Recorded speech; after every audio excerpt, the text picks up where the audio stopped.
Hello friends, हूँ छू प्रेमिला भावनगर थी। आज આપણે બ્રેડ પકોડાની રેસીપી શેર કરશું। આ બ્રેડ પકોડામાં બિલકુલ તેલ નહીં ભરાય એવી ટ્રીક સાથે એકદમ જાળીદાર બ્રેડ પકોડા બનીને તૈયાર થશે। થોડો થોડો વરસાદ હવે બધે પડવા લાગ્યો છે અને વરસાદમાં પકોડા ખાવાની તો ખૂબ જ મજા આવે। તમારે પણ આવા પકોડા બનાવવા છે ને તો બિલકુલ તમે જોઈ શકો છો કે બ્રેડમાં બિલકુલ તેલ નથી ભરાયું અને એકદમ મસ્ત જાળીદાર આ પકોડા બનીને તૈયાર થયા છે। તો વિડીયોમાં બન્યા રહેજો અને વિડીયો ગમે તો લાઈક શેર કરજો અને સબસ્ક્રાઈબ ના કર્યું હોય તો કરી લેજો। ચાલો હવે આપણે બ્રેડ પકોડા બનાવવાનું શરૂ કરીએ।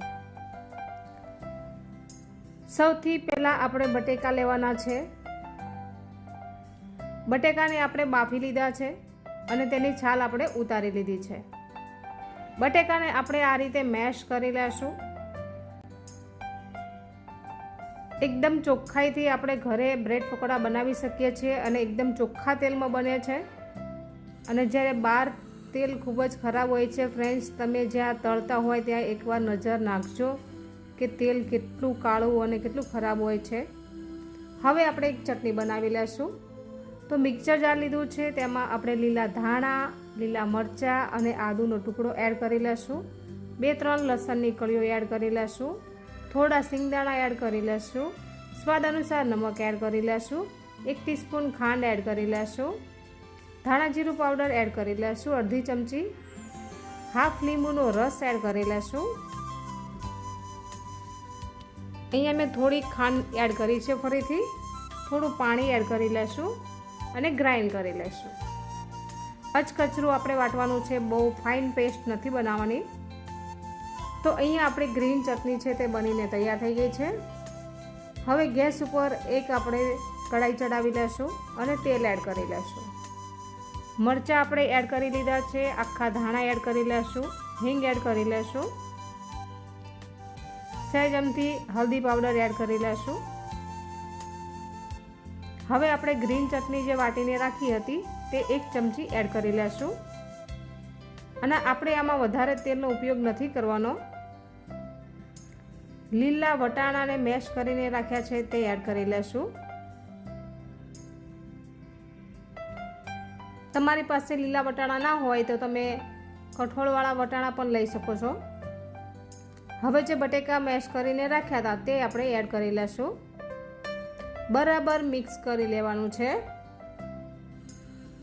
વિડીયો ક્યાંથી જોઈ રહ્યા છો મારી બહેનો અને ભાઈઓ કમેન્ટમાં જરૂરથી લખજો। આ રેસીપી તમને કેવી લાગી તે પણ જરૂરથી જણાવજો। 1 ટીસ્પૂન લાલ મરચું પાવડર, 1 ટીસ્પૂન ધાણા જીરું પાવડર, 1 ટીસ્પૂન હલ્દી પાવડર અને થોડું નમક એડ કરીને આપણે બરાબર મિક્સ કરી લેશું। અહીંયા મેં સહેજ અમથો દાબેલીનો મસાલો એડ કર્યો છે, તેનો ફ્લેવર ખૂબ જ સરસ એવો આવે છે ફ્રેન્ડ્સ।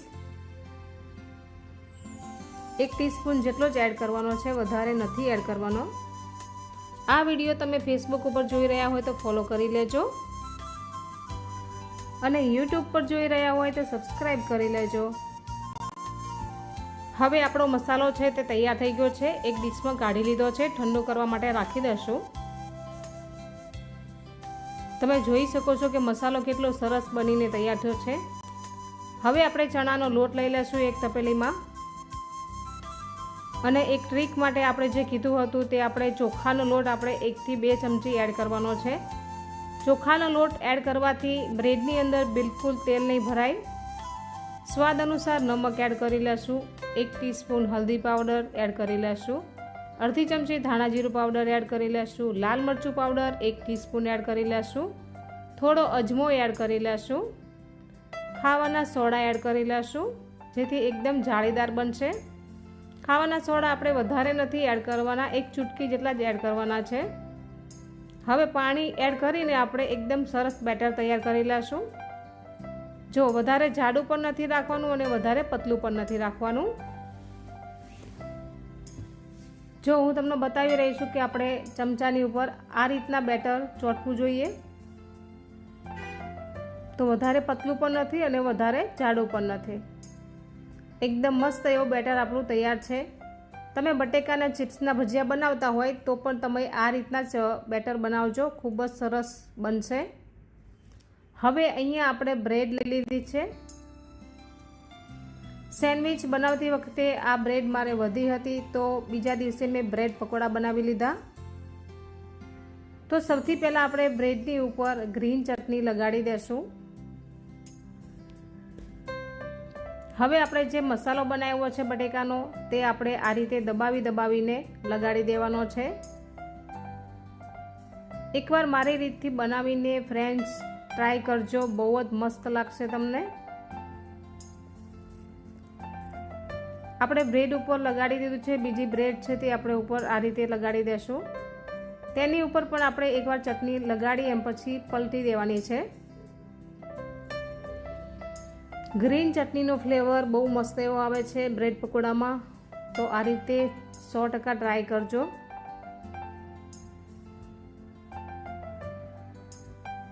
તો આ રીતે થોડું પ્રેસ કરી દેવાનું છે, બહુ વધારે પ્રેસ નથી કરવાનું. હવે આપણે બ્રેડને કટિંગ કરશું આ રીતે. તમે આ રીતે પણ કટિંગ કરીને પણ બનાવી શકો છો અને આ રીતે ચોરસ કટિંગ કરીને પણ બનાવી શકો છો. બ્રેડના તમે 4 ટુકડા પણ કરી શકો છો અને 2 ટુકડા પણ કરી શકો છો. અહીંયા મેં 4 ટુકડા કર્યા છે. જો કેટલી સરસ બનીને તૈયાર થઈ છે, એકદમ સેન્ડવિચ જેવી લાગે છે ને. આમ નામ પણ ખાઈ શકાય ફ્રેન્ડ, સેન્ડવિચને જેમ પણ.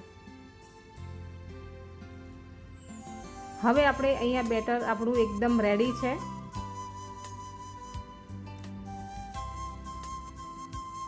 બ્રેડને આપણે બોળીને પછી જ આપણે જો ફ્રેન્ડ્સ આ રીતે આપણે બેટરમાં ડીપ કરી લેવાનું છે. અને તેલ આપણે ગરમ થઈ ગયું છે, અગાઉથી જ ગરમ કરવા રાખી દીધું છે.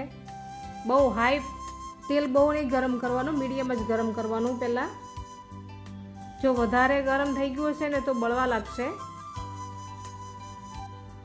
તો આ રીતે મેં બ્રેડ પકોડા તમે જોઈ શકો છો કે બનાવી લીધા છે. એક સાઈડ કૂક થઈ જાય પછી આપણે બીજી સાઈડ પલટી લેવાના છે. તો આ રીતે અલટ પલટ કરીને આપણે બ્રેડ પકોડાને સરસ તળી લેવાના છે. વિડીયો ગમે તો લાઈક કરજો ફ્રેન્ડ્સ.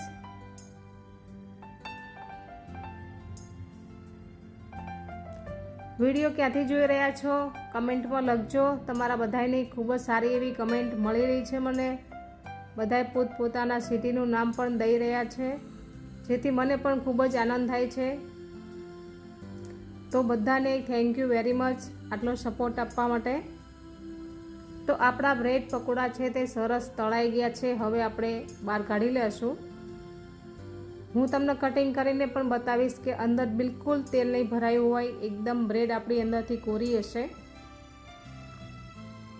ઘણીવાર એવું થતું હોય છે કે બ્રેડ પકોડા આપણે જ્યારે ખાતા હોય ત્યારે બ્રેડને થોડા પ્રેસ કરીએ ને તો અંદરથી નરું તેલ જ નીકળતું હોય છે. પણ આ રીતે જો તમે એકવાર બનાવશો 1 ચમચી ચોખાનો લોટ એડ કરીને, તો તમારા બ્રેડ પકોડામાં બિલકુલ તેલ નહીં ભરાય. અને જો બટેકાની ચિપ્સના ભજીયા બનાવતા હોય ને તો પણ તમે ઉપર જરૂરથી 1 ચમચી ચોખાનો લોટ એડ કરજો, તો એકદમ મસ્ત એવા બ્રેડ પકોડા બનીને તૈયાર થાય છે. જો ફ્રેન્ડ્સ કેવા લાગ્યા કમેન્ટમાં લખજો.